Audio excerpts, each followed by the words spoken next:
नमस्कार दोस्तों। अमेरिका ने हाल ही में तेजी से बढ़ते टैरिफ लगाने का ऐलान तो कर दिया। इसका असर सीधे भारतीय एक्सपोर्ट सेक्टर और बैंकों पर पड़ने वाला है। यही वजह है कि अब भारतीय बैंक और उद्योग घराने इस झटके से निपटने की तैयारी में जुट गए हैं।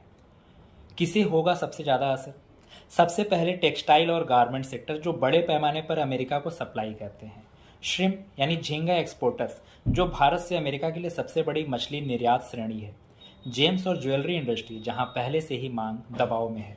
और सबसे बड़ी चिंता एमएसएमईज यानी छोटे और मध्यम वर्ग, जिनके पास झटके सहने की क्षमता कम है। पर बैंक भी तैयार हो रहे हैं।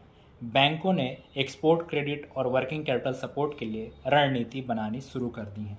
एसबीआई समेत बड़े बैंक कंपनियों के साथ लगातार संपर्क में हैं, ताकि अचानक झटका लगने पर उन्हें लिक्विडिटी की दिक्कत न हो। बैंकों का मानना है कि यदि एमएसएमई की हालत बिगड़ी तो रोजगार पर सीधा असर पड़ेगा। अनुमान है यदि अमेरिकी टैरिफ लंबे समय तक लागू रहे तो भारत के कुछ एक्सपोर्ट सेक्टर 7 से 10% तक गिर सकते हैं। इससे करीब 3 से 5 लाख नौकरियां भी प्रभावित हो सकती हैं। एक्सपोर्टर्स पहले से ही कच्चे माल की महंगाई और कमजोर ग्लोबल मांग से परेशान है। सरकार और इंडस्ट्री का कदम सरकार कोशिश तो कर रही है कि नए मार्केट जैसे यूरोप, लैटिन अमेरिका और अफ्रीका में भारतीय एक्सपोर्टर्स को बढ़ावा दिया जाए, और इसमें बहुत हद तक हम सक्सेसफुल भी रहे हैं। इंडस्ट्री बॉडीज और बैंक मिलकर एक सुरक्षा कवच यानी सेफ्टी नेट बनाने की तैयारी में है, ताकि छोटे उद्योगों को सहारा मिल सके।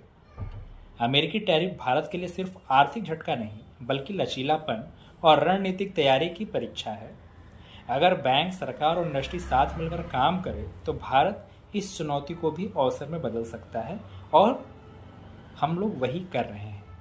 धन्यवाद।